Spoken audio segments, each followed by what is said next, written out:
Yo, IBC, Legal Broadcasters. Live and direct, Beat Miners Radio. Welcome back. Happy New Year to all our listeners out there, man. So we was talking about. I'm gonna talk about Michael Rupert. Just real briefly, okay. Okay. And just know, we're in the studio with our guest Azie Faison. You know what I mean? We're gonna talk about this gentleman, but Michael Rupert started the work on building a class action suit for all who fell prey to cocaine addiction in 1999. So all this is common knowledge. This is out there. You know what I mean? You can Google that. It's hidden in the behind the HTMLs and things of that nature. But he died last year of self-inflicted gunshot wound. Now when you listen to that clip that was at the top of the show, he said he took his information that he had and to the LAPD and they shot at him. Oh.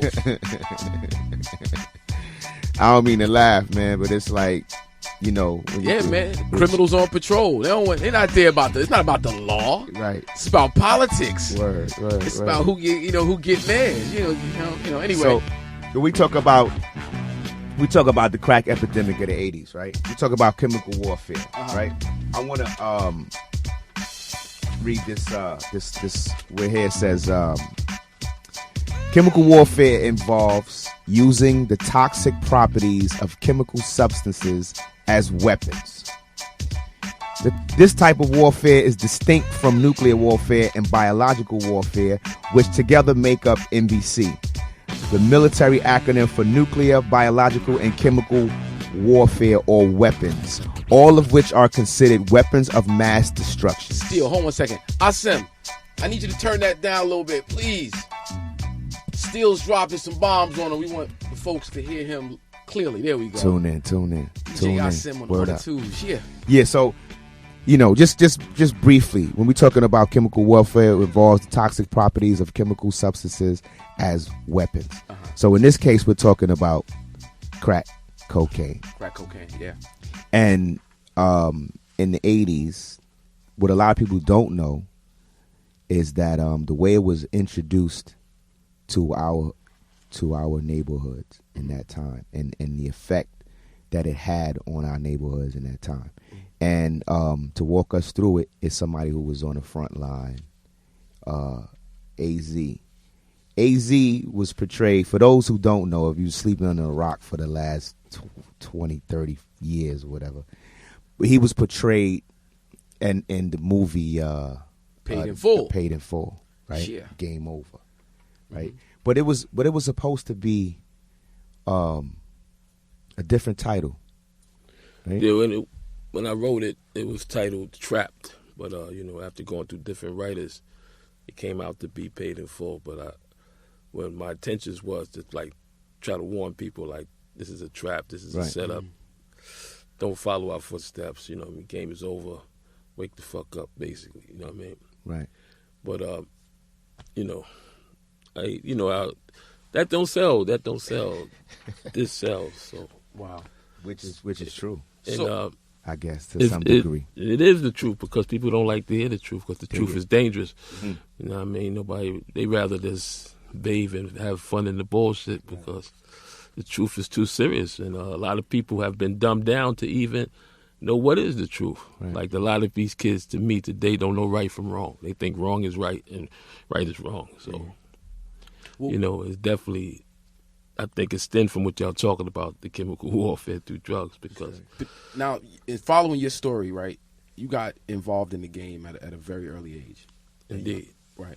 So, explain what was going on in Harlem, in New York City, at that time that would make somebody your age at that time want to get involved in the game? Everybody was struggling basically, poor, you know what I mean?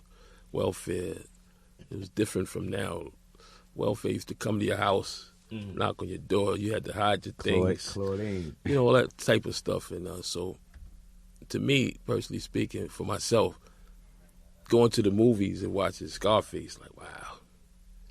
Wow, you know what I mean? And then in the community, you got cats that was already doing little things. You know, I think heroin was kind of like in at that time, but it was dying for some reason. When crack hit the scene, everybody just stopped selling whatever and started selling crack, because for at least for about a year or so, it was like legitimate to sell crack, because if you got busted selling it, when they took it to the lab, it came back as baking soda, so your case was thrown out. You know what I mean? So Cash was like, "Oh fuck all that! You can't go to jail for this shit." What years started we talking flipping about? crack. Wow. I figure like around 80, 82, 83. You know what I mean? I think in 84, that's when they made a law for it. You understand? Well, the reason why I asked that is thanks to our wonderful producer, Cynical Smith. Her research is impeccable, and she sent us some information talking about where crack cocaine started or how it got started. It seems that they can't pinpoint the person or the exact time. Like some people say it started in the 70s in Peru. Some people sometimes they trace it to the Bahamas in the 70s.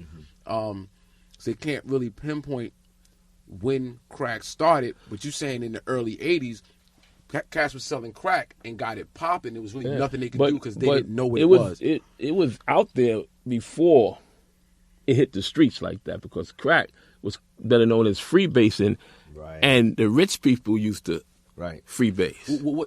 Explain the difference between freebasing and smoking crack. Is there a difference, or is it the same thing, but it was a different name, I guess, from different people in higher places. Right. You get what I'm saying? When it came to the streets, it became like a piece of rock, a piece of crack. You get what I'm trying to say? But it's the same shit. Like cocaine is crack. It's just cooked into a pure form so that you can smoke it instead of sniff it or whatever. Right. You understand? It's the same thing, It's man. the same thing. You feel what I'm trying to say? But in certain places, to keep you away from it, to make it expensive, $100, they called it freebase at that time. And when it hit the streets, it became crack. Now, when you talk about cocaine at that time, cocaine was very expensive, right? It was a high class drug. Indeed. You know, Wall Street cats, Hollywood, entertainment, music business cats. It was real like that sexy. Exactly. And it was very. I think our generation brought it to the streets, to the corners. Right. You feel me? And the prices that I was getting it for, you know, it was so ridiculous that, wow, I could sell it for this amount of money and make this amount of money, that it was amazing at that time. So I knew it had to be something. So when you hear these stories now, when you do the research, you say, oh, shit, that's why. Yeah. You know what I mean? Damn, I was a part of. You feel me? You begin to understand where it really came from. It's interesting because, I mean, you talking about welfare, poverty, and then all of a sudden you have this influx of money. So you have these corner street entrepreneurs now. Like if you just drop barrels of money on people who've been poor for years, of course they're going, you know. Yeah, you're trying to better your lot in life. You want to better yourself. But then the trap, like you said, the trap is like you still out there in that impoverished place. Mm-hmm. So now you see where the warfare kicks in, right? The psychology now gets crazy because now you got the police whose job is to lock up these criminals. And now these guys, these young guys, like teenagers, is on the streets making money, obviously driving cars, getting fresh. They in the club and jewelry, and rap was out, but no rappers was really rappers. Like was in terms that. of like hip hop culture, how we think of hip hop culture now. Mm-hmm. What was it at this time? Because you know people romanticize and disillusion about rap. Rap was. It was. In that time, who was popping? You could go back to Grandmaster Flash, Izzy B, Grandmaster Flash, and the Furious Five, and you know they was talking against it, but at the end of the day, that's not feeding nobody. Right. So the cat gonna always run to who can feed you right now. Right. So when crack or coke hit, you getting money. You walking around with $2,000 or $3,000 in your pocket when you ain't have a dime. Right. Like, you feel me? Now that's within itself. Girls gonna flock to that. Cats gonna flock to that, and it's gonna become. Even rappers gonna flop to that because they need to get their demo done. So they going. The whole world gonna come this way, man. That's due to the circumstances. That's important for folks to know. Like really, talk about what not just New York City, but America as a whole, when he dealt with black people and Spanish people at that time, like there were not a lot of opportunities. Oh, nah, like man. banks is No not giving you no internet. loans. There's no. It was nothing, bro. It was basically get it the way you can, and you know, I look at it from a spiritual perspective because sometimes you gotta break the law to fix the law. Dig it. You know, we didn't have a thought of riding around in the Benz, black people like that. Right. And here we bringing Benzes to the hood at the age of 15, 16. Right. It's putting the thought in other. We could do that too. Even like me working, people might have broke out here. I could get me mine. You understand? So it changed the thought, man. Right. I really believe in my heart that it was a divine generation that they knew was coming to change the world, that they sent in the drugs to destroy. But we took it and flipped it, and we created a whole new way where cats ain't looking to be broke no more. Right. By no means. By no means. Right. You feel me? Because that's a real deep perspective right there. Because absolutely. you know, when I look at that era, right, coming from East Orange, New Jersey, like crack hit heavy. Yeah, in all communities, man. Like it hit heavy. And I see, like, as brilliant as those of us who actually got out and call ourselves successful, there's so many others that were smarter, more intelligent, more talented, but made maybe bad decisions or didn't have a great environment. What would have happened if they were allowed to achieve their fullest potential? So we say crack or that drug being sent to specifically targeting that generation because that generation was built to make changes. When you look at hip hop and what it is, man, it's nothing compared to what it would have been if everybody could. But the thing is to see, like, okay, hip hop was created just by putting a plug in a light pole, fam. Right. To feed the poor. Dig it. It's took it from the poor now. So everything we create to help us, someone's watching to stop it, man. The experiment. You feel me? They don't want the first to become first again because if the first become first, the last going to become last again. Right. You get what I'm saying? So God going to always send in a thought to help us. So but when we look at it from individual point of views, it's going to always look like it's a problem. But if you look at the whole picture of it, man, we are one being attacked. You feel me? You are who you are. Right. Now I could use you against me, but brother, come on, man, stop it. Right. Stop. It's the same thing. Because once they knock me off, you think they're going to do to you. Right. At the end of the day. You get what I'm saying? So that's the domino effect. Yeah, man. So at the end of the day, the truth is the truth, man. Right. So all right, you in Harlem at this time. Yes, sir. Right, and there's certain opportunities that have been been given to you in this game. How did you go from there to being this legend? Like when I say how did you, like, everybody don't get access. I feel like I think I was at the right place, man, at Right. the right time, and understanding, my name and all that, because I be thinking deep now, and after getting shot in the head twice and being in the presence of God, I think it was all supposed to happen for this conversation right now to happen. Right. You feel me? Because it's all the same. But at the end of the day, like working in the cleanest, man, and movie Scarface hit, I make a delivery, I meet this dude. Right. I don't meet the man standing next to me. I meet the dude, like, oh, Right. shit. And he give me a shot. I don't know what I'm doing, but I take it to the streets to get rid of it quick. I sell it for a cheap price. I might have made $200 off of something I might have supposed to make $3,000 from, but not knowing. Boom. Now everybody, AZ got it. I'm not putting a hit on. I'm leaving it what it's supposed to be. So now all eyes is on me. But I'm giving dude his money quick. Don't worry about how I'm getting it off. But I'm making $300-$400. Right. You feel me? So off a brick, I might have supposed to made $20,000. If I make $3,000 and I move 30 bricks in 2 days, my nigga. You get what I'm trying to say? I'm good. Straight. So everybody coming, that's how I think that I became who I became. Right. You feel me? I don't like to be called a legend. I was just doing what was. You feel me? You was getting money.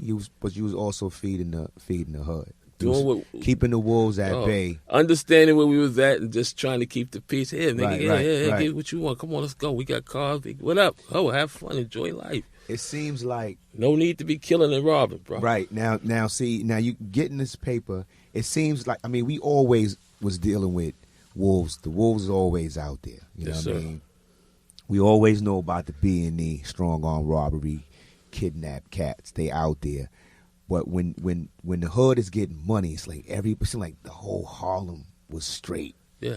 You know what I mean? See, that's what it was, though. That's what made you who you was. You know, we learned it from the old timers. The old timers throw bus rides, give away turkeys.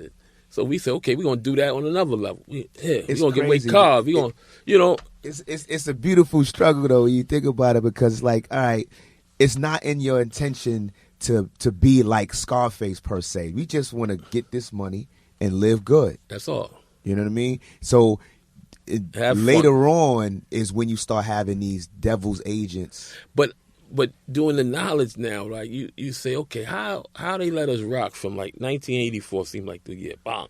Right. You feel me? Open market. The police fell back. We had cheese lines wrapped around blocks. Police ride by not saying nothing, fam. Right. So it was somebody that knew to know not to mess with them right now at this time. Let it do what it does. And it seemed like from 84 to 1990, let us rock. Right. You feel me? Come on. If everybody was talking about us, you know, in the precinct. You feel me? So they knew. How did they know? Because right in the midst of us, they had their ghosts in there, you know, strategizing every move, man. So when it was time to bring it down, they knew who to hit. Right. Hit the head, the body dies. And I felt that Rich was a human sacrifice to bring down the game. Right. Because Rich was that dude. You understand? L.A. was first. Right. I don't know if y'all know L.A., but all the energy shifted over to Rich after L.A. died. Right. So Rich became that dude. Right. You get what I'm saying? So whatever we was, Alpo, Rich, AZ, all eyes was on us. You know what I mean? And there's other cats getting money, don't get me wrong. Right. But the stage was on us for that generation. Dig it. So when Rich got hit, it was like you hit the head, the body dies. Because right after Rich, it just seemed like everybody started getting murdered, man. The case was open. But I believe that people were set up. Like today, these gangs is infiltrated by the government. Yes. Yeah. Sending cats into ambushes because this is their way of genociding. They cleaning it up, man. Great. So right amongst you is the one that give you the drugs so that they can set you up to put you away or murder you. They don't give a fuck about you, Malcolm man. said the same You thing. have to save yourself right now, bro. Malcolm said the same thing. As I'm listening to you speak, you know, about that time, I'm thinking about Larry Davis. Yes, sir. The story of Larry Davis, you know, for those who don't know, his brother in the Bronx. He was selling drugs. He said, actually, for the police actually set up the operation that he was selling through. And then when he was tired of selling for them, he wanted to break camp. They thought that he was going to tell on them, and they went to go kill him. Of course. He shot his way out, shot 6 or 7 police officers, got out, was on the run for 17 days, and eventually turned himself in. He was acquitted of the charges related to that particular case, but there was some other things that went on. But when you talk about Larry Davis being set up by police at that time to sell drugs, shows the level of corruption within the police department and how they set young brothers up to do things. It's definitely in there, bro. It's definitely in there. But I don't condone no one that shoots a cop or anybody. Right. Mm-hmm. Let me get that straight first, man. I think that's like the stupidest shit in the world. You know what I mean? That bring forth an opportunity for others to get murdered in cold blood for no reason, just by fear. Right. You know what I mean? So I don't indulge in that, man. I think every man, I don't give a fuck what you are, cop or whatever, army, whatever, you should just quit your job and stop being a part of the killing, personally speaking, because death is whack. Yeah. With that said, Larry Davis was definitely set up to sell drugs, and he fell for it. And then when he wanted to stop, you know, all those fear come. He gonna tell, he gonna snitch. So they came for him, and he knew it. But God was with him and got him up out of that situation, so that the cops can be exposed of what's going on. All these was lessons, man. You looking at it from the bigger. Yes, these was lessons top. for all of us, man. To like, wow, cops are crooked. The government is crooked. Right. The world is becoming crooked because if the powers that be is crooked, it's going to come down to the bottom because it's the only way you can survive, man. So somebody got to tell the truth, and we all got to accept the truth. Right. Because it's the truth. Right. Because now you like it or not. You talking if you about. gave me the drugs, how you going to call me a criminal? Criminal? You talk a lot about. You have the movie out, the documentary. Yes, sir. The story of Rich Porter. The Rich Porter Resurrection, Cold Cold World, Stop the Killing. Yes. I seen the trailer, high power stuff on it. Yes, sir. And you also have a clip from Minister Farrakhan. Yes, sir. You know, where he talks about the gangs and talks about, you know, some of these people who pose like they're down for the movement and they are agents. Yes, sir. You know, and they actually are there to destroy the movement, just like, you know, Black Panthers. They had agents within the Black Panthers. Black Panthers was trying to get to a point where they can make things happen in the government. You know, the same thing with the El Rukins, Jeff Fortnum. These brothers, you could call them a gang, and we can call Republicans gangs. Oh yeah, for sure. You know, we can say cocaine, drug of choice. Or we can say crack, poverty, black, Latino. So we criminalize, We stigmatize. We go in, we get them. We lock them down, and now we have the prison industrial complex. So we are now breeding a whole nother type of slave plantation. I want to. Oh no, you wanted to finish that point? No, I think that, you know, before we go on, we might need to go to a break. Okay. Because it's. I feel like, you know, it's We getting hot. We got a lot of information to share with folks. Yeah, definitely got a lot of information to share. Yeah, because Sim, what's up? Should we go to break? Yeah, we're gonna take a small break. This is IBC Legal Broadcasters, Azie Faison. Radio Legal Broadcasters, Beat Minus, Hakim Green, General Steele, sitting here with the great Azie Faison, who in between segments is like dropping jewels on us. Yeah, man. On a whole nother spiritual kick, and you know, just say this conversation is taking a turn. We got off into talking about the resurrection, and humanity becoming one, and people of color actually stepping into the greatness of themselves, right, and the need to stop that from happening. Yes, sir. Would you like to expound, my brother? Basically, we in a whole different time, and the sun, global warming, is raising people's consciousness because we are the children of the sun that's been lied to for years. You know what I mean? That is hot in hell when it's really cold in hell. Because to be held somewhere is to be frozen in the wrong state of mind, frozen in time. But as we think, we become. You feel me? Right. And they know this, so they constantly putting things out there to keep us from thinking who we are. You understand? And murders, deaths, trying to scare us to death, man, instead of us being one with the laws of the universe. And it's just so many things. It's so many things. And I really believe, you know, that generation, they saw us coming in the stars. In other words, our stars, that generation of the 60s, who was born in the 60s and we took stage in the 80s, they saw us coming in the stars astrologically. Right. And then once we came to Earth, they watched us through the telescope. They watched us through the telescope, then they watched us through the microscope after we got here. And that's when they sent in the drugs on that generation. Not just in Harlem, throughout the whole, country, man. The whole country. Because they knew that we was coming to bring forth a change. You know what I mean? God's going to feed the bottom. He ain't going to feed the top. You are right. Right. You understand? So knowing that and seeing what took place with us, and then how the game trickled over into the rap game. Right. But from my point of view, knowing what took place with my clique within itself, I saw what they done to us, that they had us do to each other. Right. But then I see what they did with the movie Juice. It's like, okay, we got the energy now. Right. Now we can maneuver the energy through movies, through music. Now, the movie Juice. The movie Juice. The movie Juice is really about y'all. Personally speaking, I think so. Because it's similar to our story. Right. You know, Alpo killed Rich. Right. Tupac, whatever, he killed his man. But in Juice, in the funeral, Tupac go to the funeral to the mother and say, sorry, Miss Porter. Right. Why would they use that name? Huh? Right. And the movie is called Juice. We got the juice now. Right. You understand? So now it goes into hip-hop. Tupac, Biggie. They blow Tupac up. Biggie big. Right. Cause conflict. Dig it.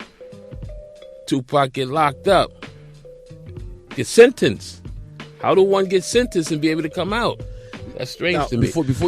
But to get Tupac over to the West Coast, blow Biggie up over here, now you got control of both audience, got control of the mind of the youth. So once we killed them both, that's like the World Trade Center falling down on hip hop to bring forth the new world order. AZ, hold on one second, because you dealing with spiritual alchemy, right? What you're dealing with is spiritual alchemy, because you're talking about, but in the sense that using icons or templates. So you talk about Alpo being the template for Tupac and Juice, that becoming the template for now the nation. Yes, sir. Yes, sir. The way darkness, kill the light, bring forth the darkness. No disrespect to Alpo. Mm-hmm. He did what he done to do what he had to do to do what he was doing. Right. But it was somebody monitoring that other than Alpo. Wow. So it's like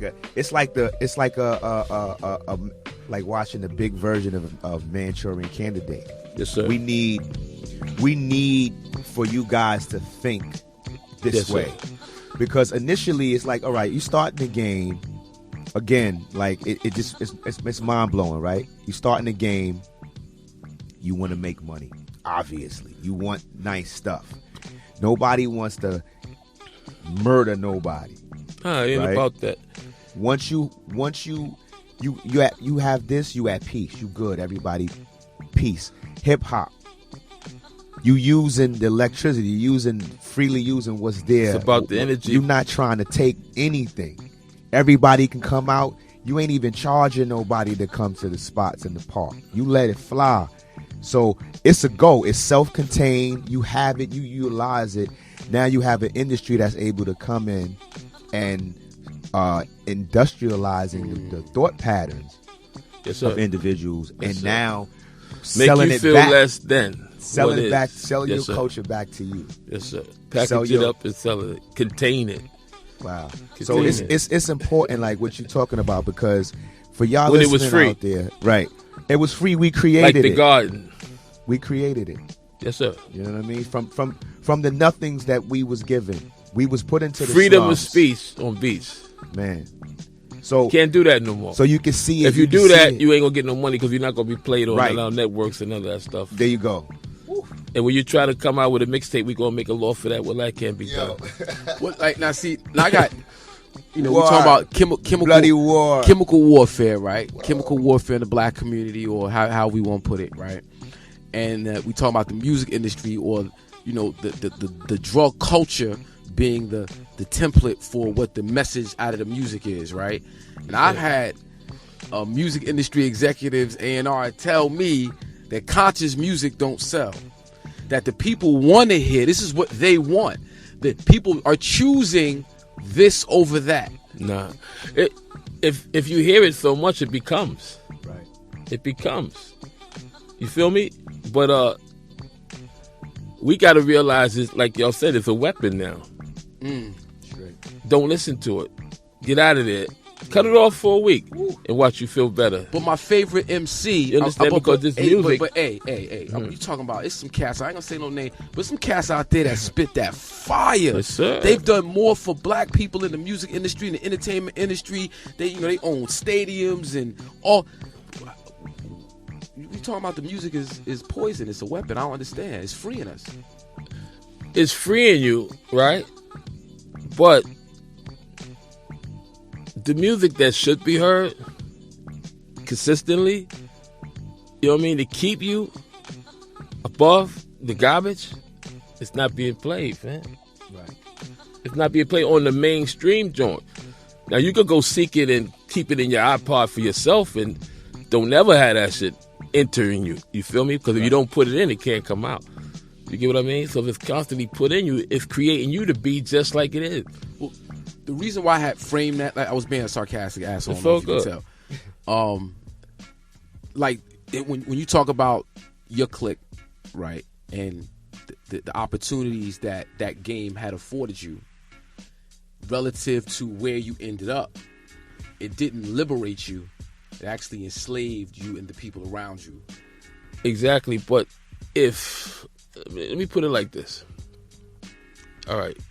It did that, right? And we was wrong. Don't get me wrong. But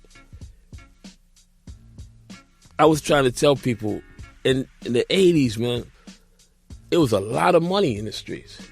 Lots of money. Right. Lots of drugs. Where was the money coming from? Right.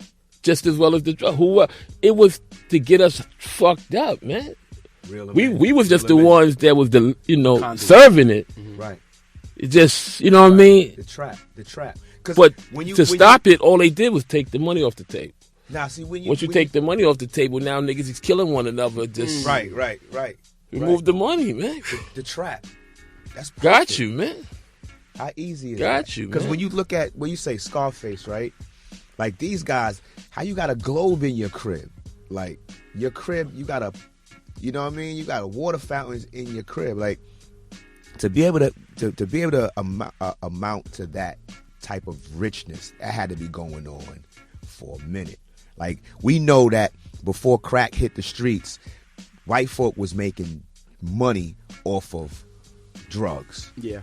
So we know what was going on. Freebase. Richard Pryor apparently, was doing that. They showed him in the JoJo Dancer movie. So, but if you look, we was small fries to the level of now, where you could go. Now this is what I'm now. That's exactly. There's that's a woman what's her name? That's the woman name. But they got a documentary on TV. She's from Miami. She's from Miami. Was laying murder. Yeah, laying a murder game. She was up here for many years. You feel me? And they said she put Pablo Escobar on. Yeah, this was a woman, fam. So. Are you talking about the cocaine cowboy thing? I don't know. It's a documentary I saw on one of those channels, but I forget. But very serious though, man. So it's like just like Scarface. Right. You see all this money coming in the bank, it count millions. But in Scarface, they never show you where the money coming from. It come from the hoods.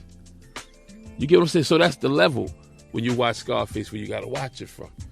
Wait, I'm glad that you on Scarface because we talk alchemy. about we talk about alchemy, right? We talk about maybe talking about the crack epidemic, or we talk about drugs in the community. It's always black on black violence, is black role models, and look what y'all black people doing to your own community. But now you talking about Scarface being the template. Brian De Palma, Al Pacino.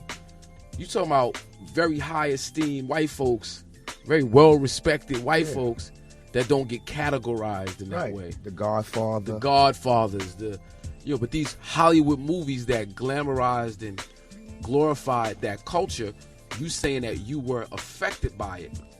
We as a society don't hold Hollywood accountable to the effect of you.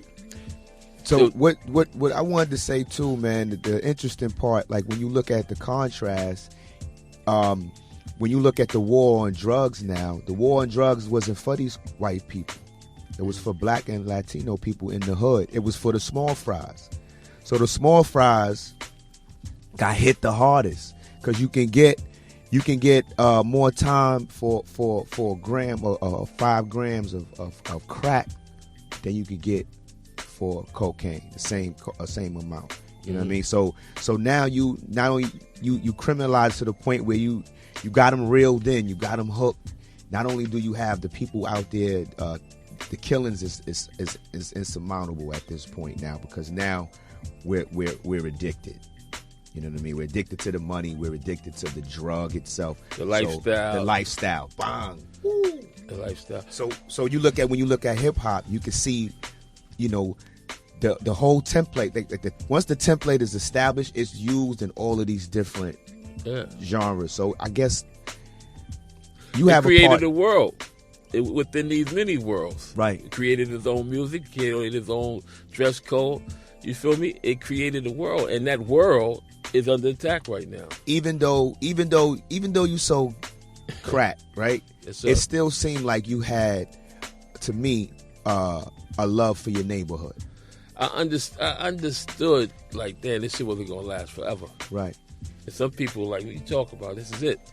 You feel me? And then at the end of the day, everybody's just in a race to be the boss in the land of the lost, because as soon as you become the man, someone's gonna look to pull that lever Right. to kill you. It just keep going on and on. So you got to pull yourself out of that seat and be like, fuck that, y'all can have that. I'm gonna sit back and analyze this shit from another perspective. And then you try to tell them what's really going on. Cats looking at you like, whatever. You feel me? But it's starting to be seen now. Like, oh shit, this shit is real. You know, you're beginning to see it, because now, you know, it's not just drugs now. It's a lot of things that the black man is facing, man. A lot of us becoming gay. It's just, the fuck is going on? Yeah. It's what's going on, man. It's and, you know, there's no disrespect to them at all, but at the end of the day, man, it's a big change from yesterday. Nah, real talk. Now, real talk. See now, you just brought up a very sensitive topic, because we're gonna do a show in the near future on GMOs, right? And so we're talking about chemical warfare right now. We're talking about drugs, right? That's these drugs. It extends to the legal drug dealers or the legal drug distributors. Big Pharma, the five families who really are now manipulating the food. So if things look different, or kids look bigger, or shorties got crazy, bigger booties, and so it's like real. Uptown now, you know, crack and all that. It's still in there, sprinkled around, but it's not that serious like it used to be in the 80s. Right. But it seemed like the main drug that these kids is on is Molly and ecstasy, man. Right. And that was downtown in the village back then, in those places where the gay people used to rock at. So now that came all the way uptown now, man. And it, not to, you know, marginalize any community around race, religion, sexual preference, what have you. However, chaos and confusion is the biggest form of control. When it seems like you have all freedom, is when you're being controlled the most. So folks who can't discipline themselves and can't create strong barriers of discipline tend to be easier to control and direct in a certain way. So when you talk about certain groups of, or certain styles coming from groups of people out of context, you see chaos, you see confusion, be it sexual or be it chemical, drug warfare. You have access to alcohol, drug, all types of drugs. You can get anything and everything. You go to 42nd Street and get anything you want in the 80s, but those people can't really build for themselves and get out of their condition. They're being controlled through the illusion of having freedom. Yeah. My opinion is the same way sexually, to your point. Like, the illusion of I can do whatever I want to do prevents you from working with your brothers and sisters and creating your own outside of what's been created for you. This is just a theory, right? In the hood, we just out there. We living out there. This is our space. We in the hood, like, we drink 40s. You put, if the 40 was 99 cents, we buying that. You know what I mean? Thunderbird, all that, the cheap stuff. So crack, maybe, you know, like a Molly, starts out as recreation, cheap recreation. Cats don't know that it's super addictive. And, you know, you got some dudes that was selling it that got messed up by it. You know, you around it, maybe you might not have smoked it, maybe it got into your pores or whatever. Definitely, you're gonna get high. So it was dealing with that much stuff. You know, I used to say it all the time. Like, I didn't sniff for but the tables. I used to be paranoid for, you know, from the fumes being around it. You definitely getting high, bro. So I mean, I can't express it. I can't express. What is that noise?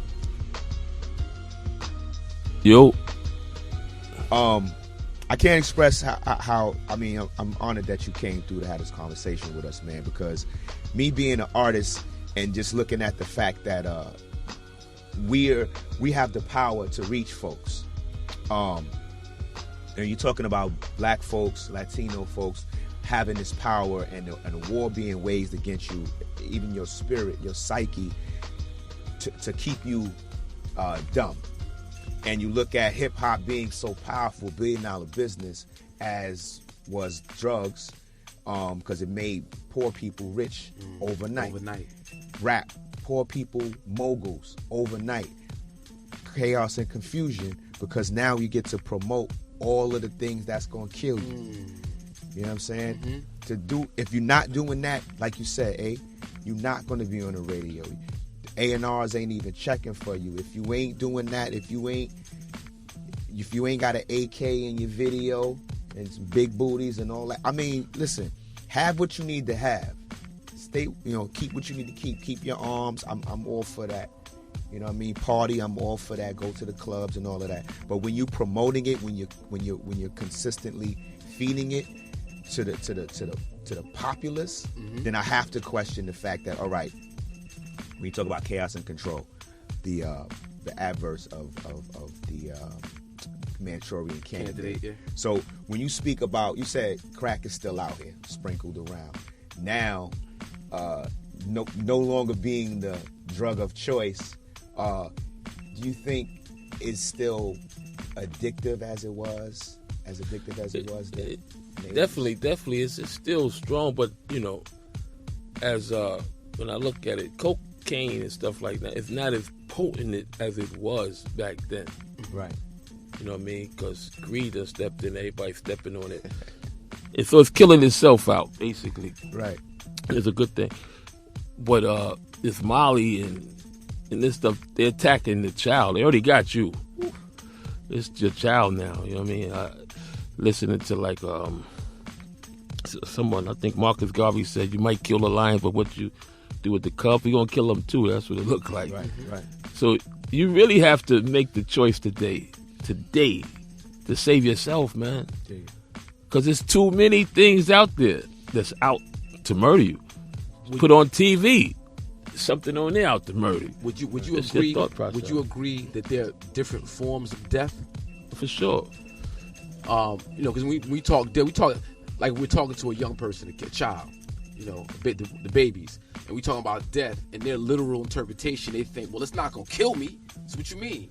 Yeah. And you having the experiences you've had, I'm sure have experienced physical death, of course, yes, but also financial death, spiritual death, emotional death, death amongst your family. Yes, sir. Can you talk about that? Like you said, death it just don't come in one place. But to die from what is to living, to try to survive in what's not, that is the death to me. You feel me? To try to live in a lie instead of living the truth. Right. You get it? So I believe spiritually that we all living in a lie. All of us. You feel me? Trying our best to survive in hell. Because the first death is the lie. To me, we are the children of the light. So we're supposed to be one with the sun. Right. And the sun is coming to pull us back to that. But where we at here, right now, we going against the sun. Why you say that? Because a new day begins at midnight when there's a lie. Because it's still dark outside. So they're spinning the mind against God. And that is the true Eve versus Adam story. We are the atoms, they are the Eve. Eve meaning evening, nighttime. Wasn't no man and no woman. That's nonsense. It's for you to pour all your energy into the night to light up the White House under the law of justice, which spells just ice. So they're using us as batteries every day to light up their world and shit on our own world. So we're being held here, kidnapped by the people of the ice and asking the sun every day for ransom for us to stay alive. Whoa. And you say they're using us as batteries. Batteries, brother, every day. And we talking about the just ice system. Yes, when sir. you catch a charge, as sir. you would from a battery, Yes, sir. or you sit in a cell, Yes, sir. like what batteries are made of, Yes, sir. right? It's no the different. prison industrial complex No different. We are one. is big business, and we know via the 13th Amendment, which abolished slavery except for those who are found guilty of committing a crime. Their whole game is to get us in a culture of criminality, so we breaking the laws right out the womb, and they have a reason to capture our energy. Yes, sir. So everything you saying is it's a setup from right the gate, exact. man. It's like everything says it. If you could just push back your flesh and bring forth your spirit, because we trying to satisfy the flesh all day, which could never be satisfied. It's the devil. The coffin to the spirit is the flesh. that's right. So we push back our flesh and bring forth our spirit. We can see like, oh shit, we all bugging over this money, man. Word. And money to me is named after the moon. So we're praising the moon every day in our thoughts and shitting on God, which is the sun that feeds all. That's right. The light of the world. So they made us go this way instead of that way. They made us go left instead of right. They made us chase silver instead of gold. They made us go down instead of up. See, it's two opposites. One represents heaven, and the other one represents hell. That's peace. And church, to me, no disrespect to churches, but churches is good.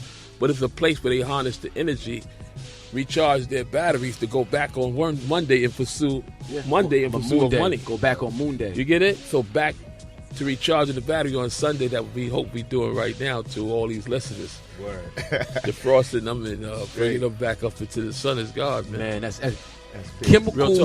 chemical warfare. Word. But the Crack sun epidemic. defeats all that if you once you become one with it. Yeah. There's no weapon formed against it. You have to be just like it, man. So put it in so it can't come out. You know what I mean? It's happening. Word. You feel me? Stop looking for the bad guy, saluting him. It's time to get back with the righteous dude, the wise, and you become that, because that's what it's going to be, man. Whether we like it or not, it's happening, bro. Right. It's happening in the DNA, man. These children are being born, creating their things through us.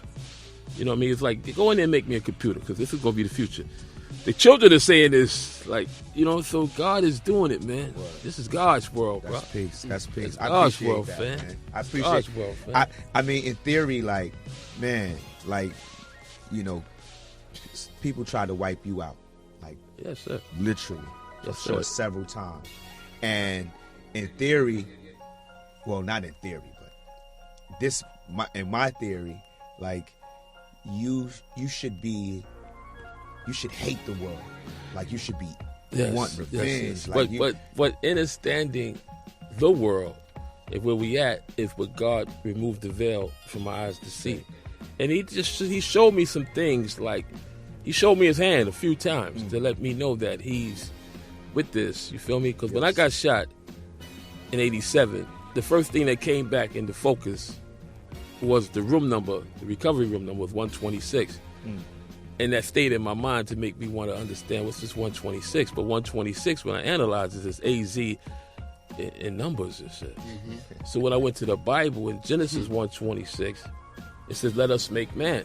Word. Then I went to Luke 126. It was the birth of Christ. Not calling myself Christ. I'm not worthy to walk in those shoes. Understand. But it was connecting me to something. And then when I look further into Luke 126, that's when the angel Gabriel came to Mary on the 6th month on the 21st day and told her she was having the Son of God. Right. And the 6th month of the 21st day is the first day of summer. So I'm like, hold up, bitch. I know I got shot. I know I went to the sun. It started connecting that God was telling me I am. Right. So when I read the Bible and understand, I said, wow, they took this story in the Bible and created a character out of the sun Yeah. and crucified him in a book, but he never died. He was right there, man. Walks on water. So you have to come up out of this and realize the son, I am. Word. One with it, and stop believing, and that is the resurrection, man. There's so many things to say, bro. That's real. Getting the sermon from Azie Faison, man. You know, and it's this is real. It's a definitely beautiful thing once you become one. This Which is is true, special man. for a Sunday. This is a Sunday no- sermon right here. Can I steer the car in another direction? Yes, sir, bro. All right, I won't go backward. Let's right? go. Ronald Reagan became president 1980. 1979, he made a trip to the Bronx when he was campaigning, and he was basically saying, like, you know, look what the Bronx is. We need to do something with it. And his intention had nothing to do with hip hop, of course. It had to do with poor people, figure out what they were going to do with poor people. And we've kind of resurrected that in a lot of ways, right? Like the crime rate in the 80s was crazy. This was the time of greed is good. This is the time of materialism and Reaganomics and the top, feed the top and let the rest trickle down. Mm-hmm. That type of attitude kind of set a tone for what was going on in the street, right? Can you talk about just Ronald Reagan and his impact on our culture through drugs? Everything from Nancy Reagan Say No to Drugs campaign to the prison industrial complex, which kind of the crack epidemic culminated into. Troy Reeves did a documentary, I think it was the Outpost Stories. Yeah. And in that documentary, I think he used a clip from Ronald Reagan when they had this big drug bust. And Reagan said it on there, and this is where we going to get the money from to finance the war. So it was like, okay, we're going to use this to kill two birds with one stone. So when you see these things, who you think he's talking about? You feel me? So the truth is out there. We only just constantly lie to ourselves in pursuit of what we want. Right. But we ain't going to never get what we want until we do what we need to do. Then our wants truly will come. Because nobody want to sell drugs. Nobody want to kill nobody. But if you go in that world, all those things become a possibility. You get what I'm trying to say? Absolutely. So we got to come to a conclusion, man, not just down here, to realize, hold on, okay, so what do we do as a whole to survive? Word. How do we stop it? Because you can't stop it because cats going to eat. Absolutely. We addicted to things. We have fell out of love with the creator and we fallen in love with the creation. So everybody want toys and cars and yada, yada, yada. But there's a way to get it, though. It's fact. Because now we in a world with technology. Everybody's on the net. Everybody on Facebook, Instagram, all these things. But we don't own those. So our energy is still being used against us. Battery. Oh. So if we could come together and create our own website, you feel me? Right. And share pennies, we realize that we are not broke, but we're shattered. Dig it. And that's what makes us broke. Once we become one in truth again, realize we need each other, boom, it's fixed. For example, if we do this, and say for instance we open up a website, we call it Onium, 1 in a million, 1 I am. We all on the website. We own it. We ain't on Facebook. We on Instagram. We on this because we own it. Word. We own it. It might be 1%, but I am a part of it. But on the website, we agree to help each other. That's family because that's who we are, like it or not. Right. We family, man. And if I was behind in my mortgage, $7,000, and I put it on the website, no shame in my game. This is what it is. Look, fam, they're about to put me out. I want to lose my health. Why don't you help me out? You get it? Now, we got 1 million people on deck of the website. If everybody just sent me a penny, I got $10,000. And who does it hurt? Nobody. But it hurts separate if I give you 10 by myself. But if we all give up a penny, people is thinking like this. And these people are winning in the world, man. Right. Against us being shattered. So we like garbage to this system if we don't come to realize, hold up, fam, we need each other. So I'm glad you said that because we're talking about a war. Right. And he just gave us a tool to fight the war. Yes, sir. Yes, sir. That's a jewel. Once you do that, you realize it is the arc heading into the new world order. We'd have to have a digital platform in the new world and forget about money and use our energy to keep us afloat. It's like building a spaceship, man, head into the new world. Right. We have to do this. It's not something that we want to do. It's something that we need to do so that we can do what we want to do. The game is over, Which man. people Can't keep arguing. We got to come with the solution now to defeat all the pollution. No, that's 100%, man. And it's like you just hit me with so much just now. I have like 100 thoughts going through my head. But cats are definitely building spaceships right now. They're Yes, definitely sir. trying to go to the moon and beyond and Mars and all that. But I want to read a quote from Coogee Rap. He said, "You get the rappers that brag about it, and things like that. Because we live in a day where the music scene and records are cool, when the artists are saying that I sold this and that, I flipped this into that, but they get that from us, the cats from my era. I was talking about things that were going on, but I wasn't really glorifying that. I was just saying that I was just saying what I was doing because I was caught up in the street life, and I was doing this to put money in my pocket, right? So just going back to what you was talking about when you said it's going to continue because cats is trying to eat. Like, I mean, we're dealing with the issues of hello? Wait a minute. Mike, we having technical difficulties right now. Time out. No, we good. We good. Everything all right? No, we good. What is that in my headphones? Oh, I don't hear that. Y'all don't hear what I'm hearing? Nah. Okay. Forget about this. Let me take this off. Anyway.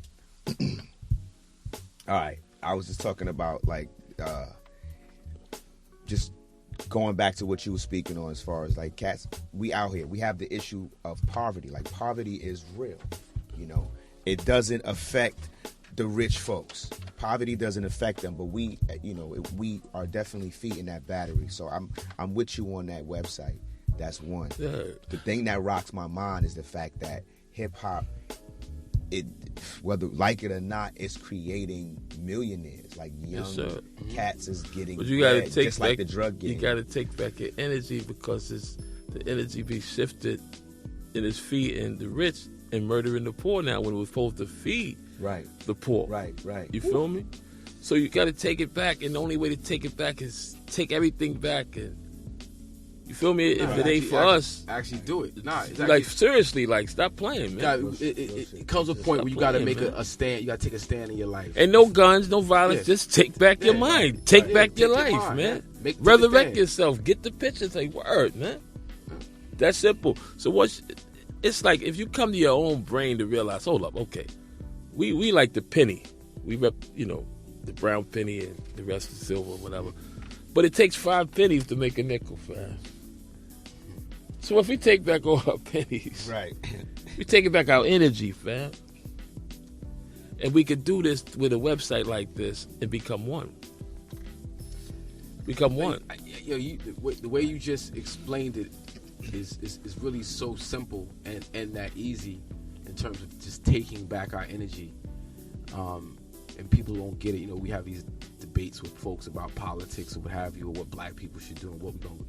And I'm like, all we have to do really is do what's right for us. That's it. And not worry about hood stimulus plan, Onium. Exactly. Right. Not worry about other groups of people, what they gonna say. Well, if you don't look a certain way, you don't talk a certain way, you're not gonna get this job or that job. You don't even worry about that no more, man. Who are you to tell me that I cannot? There's too many. We gonna unify. We gonna make it do what it does.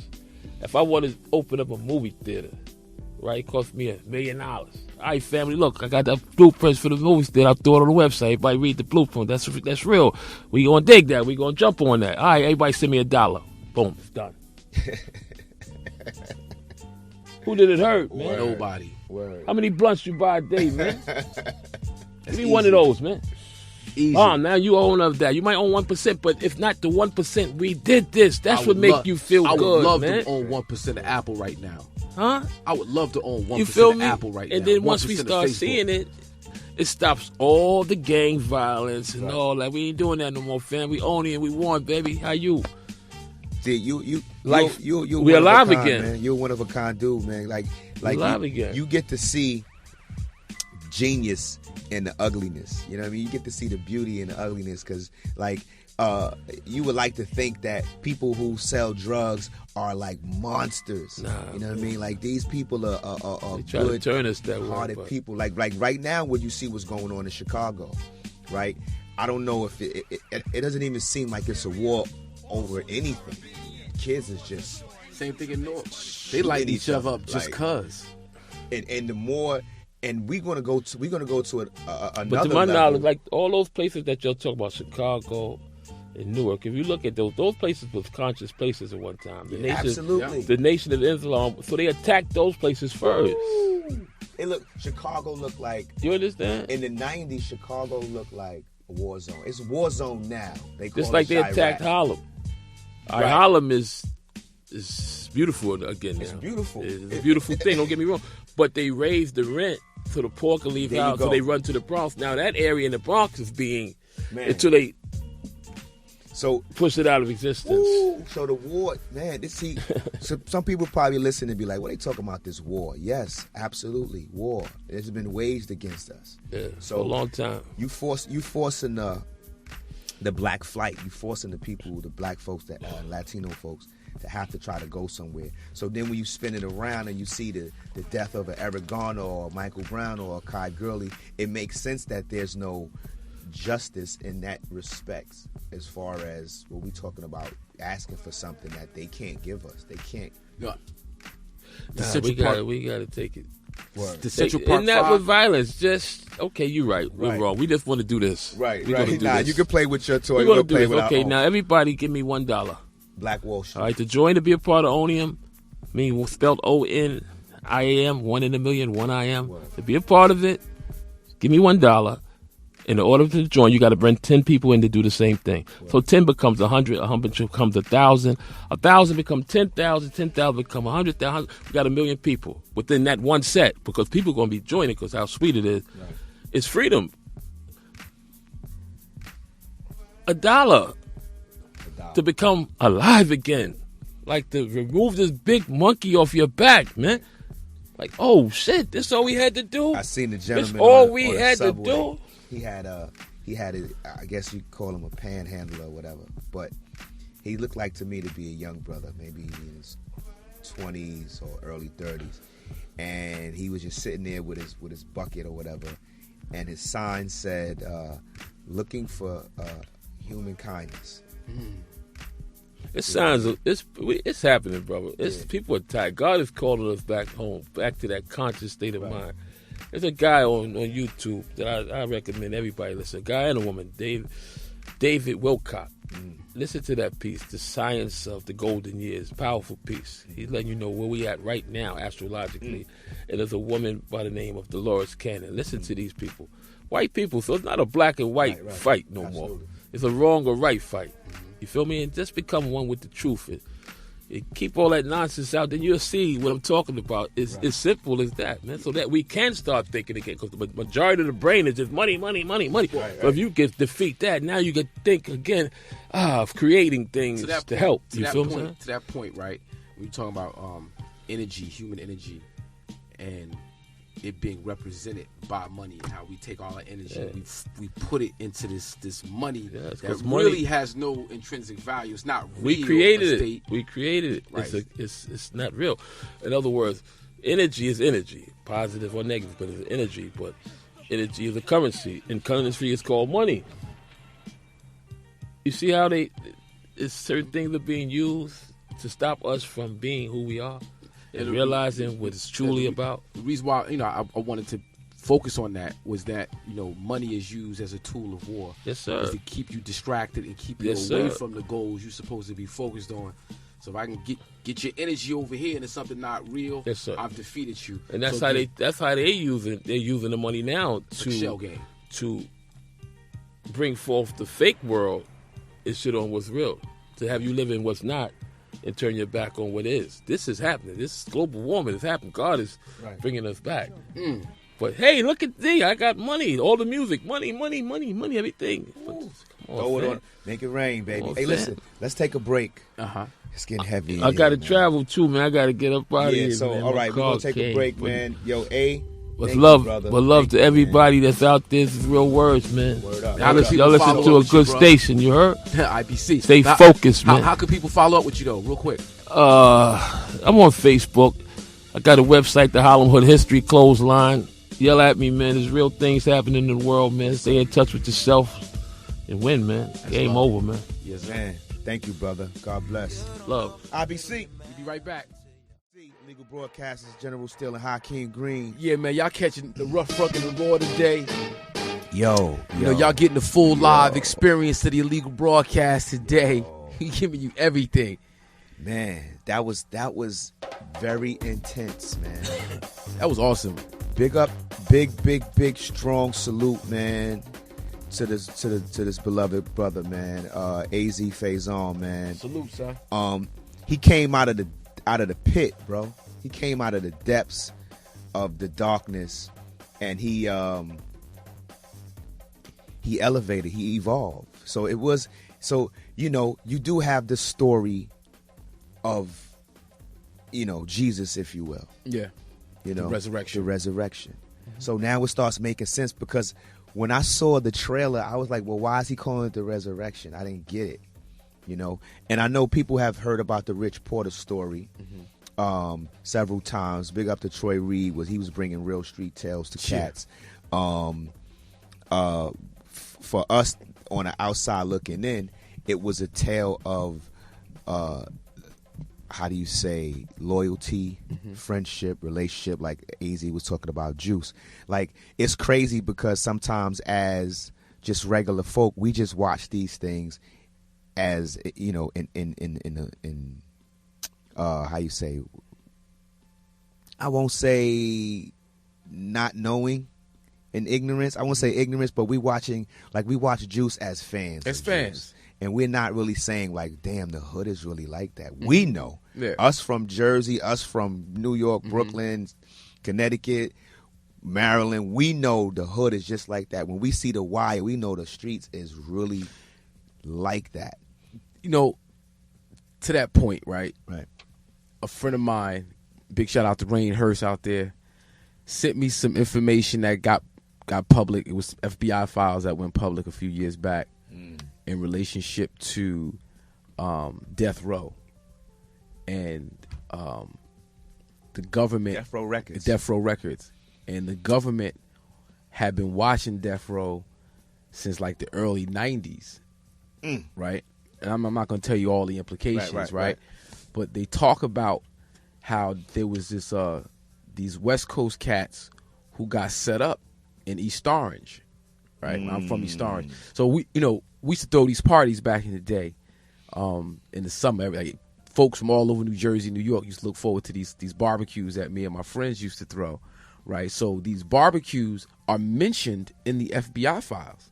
Wow. Now, I'm there, I'm one of the main organizers of the party. Like, we just throwing a barbecue. Like, we getting ready to go to college, coming home from school from college the next summer. Naughty by Nature used to throw the big barbecues at Oval Park. Like that, all that was that was the same era, my same group of friends. And these FBI files is talking about these other two folks that I didn't know are there, and they're there not for the best of reasons. Just put it like that. Right. So how you can even be in it and not really in it. You could be in it and there be things going on around you and not know. Like when I went to go see Juice, I'm from East Orange, from partied in New York City. I never knew that the story in Juice was really them telling the story of Rich Porter, Alpo, and AZ. But now in hindsight, like, it all makes sense. Right. A lot of us got hyped off of Juice.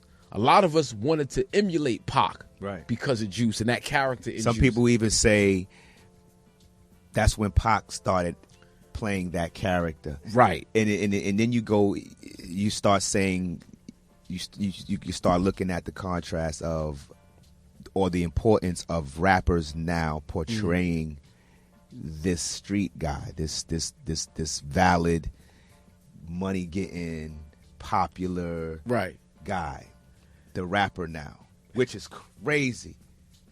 I mean, I'm not mad at it, but it's crazy because if you look at, like, Coogee Rap was one of my best guys. Nah, it's one of my top 7.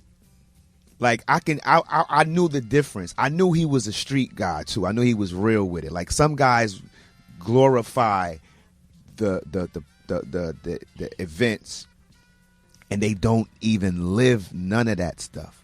So you might actually have some people in your family that's criminals. Like my uncle was in jail right now. He was selling drugs, and he's not in jail for what he did. He's in jail for something else, but he did sell drugs. So you have the people who are actually influenced by the game, And then you have the element of like say, you know, I just watched the Nas documentary. Great documentary, by the way. Big up to the people that put that together. But Shout out to Nas Martha Diaz. per se wasn't the guy that was in the street. So he had to take what he experienced in the street, and he was able to get some of the people that was in that street life, like his brother and his friends, out of that through the music. So you don't have to necessarily glorify selling drugs and making a whole lot of money. You can be doing it. You don't have to glorify. You can break it down in its barest form, in its purest form, and utilize it as a tool to get up out of a crummy or crabby situation, which is what the brother A was talking about. Yeah, one of the things that A was talking about is worlds within worlds, how this world will create other worlds under it. And that, you know, when you involve yourself, whether it's the music game or whether it's the drug game, whatever you do, understanding that you're creating a world that you don't want to be a victim of. Right. You don't want to get trapped in the world that you create for yourself and the world that you create for other people. And we see that happen where, you know, young brothers and sisters get involved in a game and then become victims of the circumstances that they create for themselves. And a lot of times there are people, elders, so to speak, or advisors or A&Rs or record promoters or pimps or who are encouraging you and influencing you to do things to benefit their world. Dig it. Not your own world. So you gotta, you gotta watch what you do, and anything that's offered to you, there's a price attached to it. Nothing comes for free. Know that. That's why I'm glad, man. Like, you know, me and my partner Tech, we're celebrating in the month of January. We're celebrating our 20th anniversary of the album The Shining. Right, 1995. We put out this album. This album was our version of the realest shit we ever wrote. Buck down. You know what I'm saying? So we was talking about what was going on in our community, what influenced us, things that we experienced, the good, the bad, and the ugly. You know, so it's like, considering the fact that we have been able to sustain ourselves in the game, self-sufficient through, I guess, the barter system of people who like to hear the story or listen to the music or what have you, and you know, documenting the events from that time to this time, right? Looking at the way that AZ is bringing the story back, the Rich Porter story back. Cats may have missed it and thought it was something to glorify, because when he speaks about Paid in Full, like, that's a dope movie, cult classic, always from day one. People got to see, like, what happened. Those are real life people. Like, that kid that was kidnapped, that was a real person. It's a real person. Like, that's a person's life. So just looking at the trailer of the one that he got coming now, where the sister, we're speaking about, like, they even to this day, they are now learning more information about that instance. You know what I'm saying? And then you look at the version of Pac and Biggie. I love the way AZ broke that down. You know what I mean? A Pac and a Biggie, because we looked at the allure of that, the flyness when Biggie started wearing the Versace, and when as much as Pac talked about how much he loved New York and Jersey, outlaws are from Jersey. You know what I mean? When you got to Cali, he definitely switched up a little bit. You know what I'm saying? So it does give way for this feudal situation, and we can definitely know the FBI is on deck. They listen to this show. They for probably real. following us. No doubt. You know, I think another thing to highlight in this conversation is the counterintelligence program of J. Edgar Hoover, and how the Black Panther Party and other black nationalists and civil rights leaders were targeted for destruction, and how drugs, you know, a lot of these situations, drugs was used to divide, to make, you know, factions weaker, And then when you look at the Big and Pac situation, like, you know, it's a replica, it's a repeat of what really happened with the West Coast and the East Coast Panthers. So they really use what happened with the Panthers, the East Coast West Coast division, and they replicated it with 90s hip hop with Tupac and Big, and then Tupac being a baby Panther, it fit all in.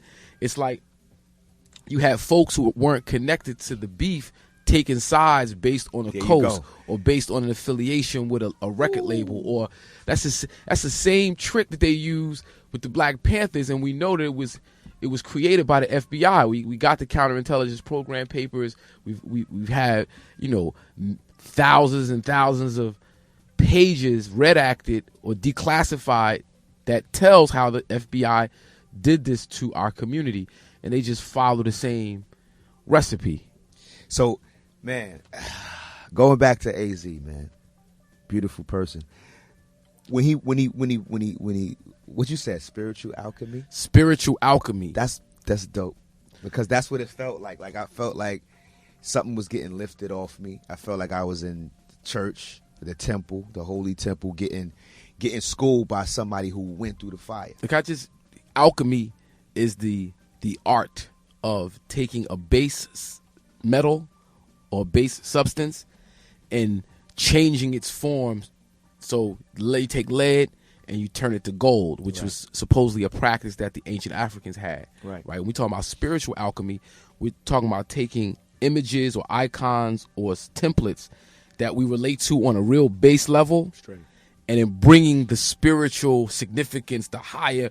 So you talk about Tupac was a replica of Alpo. Right. So Alpo being the template for all of the, like, that version of Tupac that we have, Alpo was the template.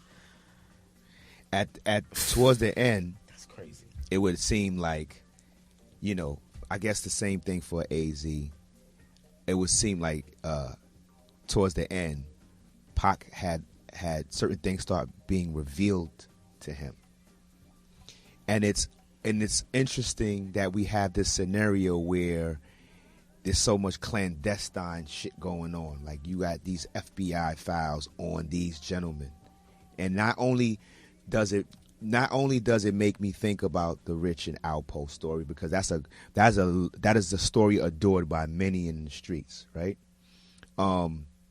It also makes me think about Malcolm and Martin, you know. And when you think about any heads of state or any heads of people or any individuals who are able to influence a populace, you know, then you now have to start considering the existence of a counterintelligence program and why it does exist. Mm-hmm. So when you talk about spiritual alchemy, that you can clearly say that is motive to destroy a race. Because if you wake up, then you will realize that you don't have to be dependent. When you wake up, like the homie Game Face, big up to Game Face too, when he talks about, you know, weed is from God. You know what I mean? You can literally plant marijuana. You could plant cannabis in the ground. You could plant seeds in the ground and grow something that will heal a nation. Mm-hmm. Like heal cancer. Mm-hmm. Like help to treat kids with seizures, glaucoma, things of that nature. Like, this is given to you from the earth. You don't have to do nothing with that. You know what I mean? But we're talking about the rights of man, you know, versus the rights of the land, you know. So spiritual alchemy, I'm with you on that. Yeah, man. I really like that, and I'm definitely giving my $1 to Onium. Yeah, I'm with that. Yeah, nah, that makes sense, because it doesn't hurt anybody. $1 out your pocket hurts no one. It's that's real easy. And, you know, the folks who study us, who sit back and look at our, you know, they study us for a long. They know how we move. They know what excites us. They know, you know, better than we do, what's going to move us, right? So, you know, when these different drugs hit the block and it's the new thing and everybody's doing it, you know, we have to give our young folks the tools to discern, you know, right from wrong, in that particular situation. Word up. You know, it might seem like immediate gratification, but there's a war going on outside. That's right. Thank you, Prodigy. That's right. There's a war going on outside. No man escapes from. You know what I mean? And, you know, we got to prepare our young people for this war. And Absolutely. chemical warfare is something that's definitely real. Absolutely. And, you know, it takes for whether it's in the food with the GMOs, and we're going to touch on that, you know, on another show, Word. or whether it's, you know, candy. Right. which is what Sugar. it seems like these Sugar. you know, we talking about drugs, but you know, like not to take the to even criminalize the conversation and say, all right, drugs, we're talking about crack, we're talking about Molly, we're talking about weed. Nah, yeah. Sugar. Something, you know, and just getting in, we're gonna that's a whole nother show. Because we're gonna talk about the drug dealers. All right. So right now, what we're going to do is we're going to leave out on this note, right? You about to spit a 16, ain't you? Nah.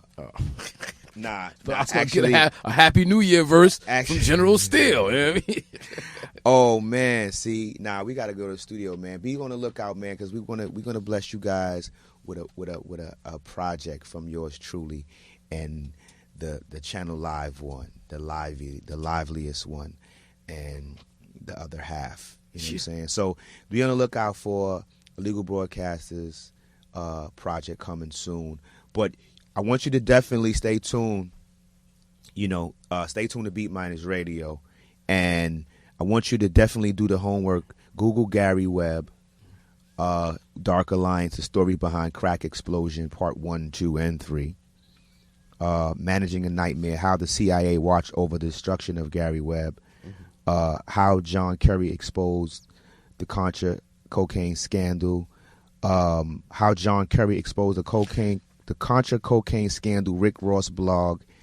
And John Kerry, that's former Senator John Kerry, who former presidential candidate John Kerry hatched. He unearthed the Iran-Contra scandal in the 80s and how it connected to crack cocaine. Right. Yeah, that's real deal. Y'all need to research all that. Beat Minus, IBC, General Steele, Hakim.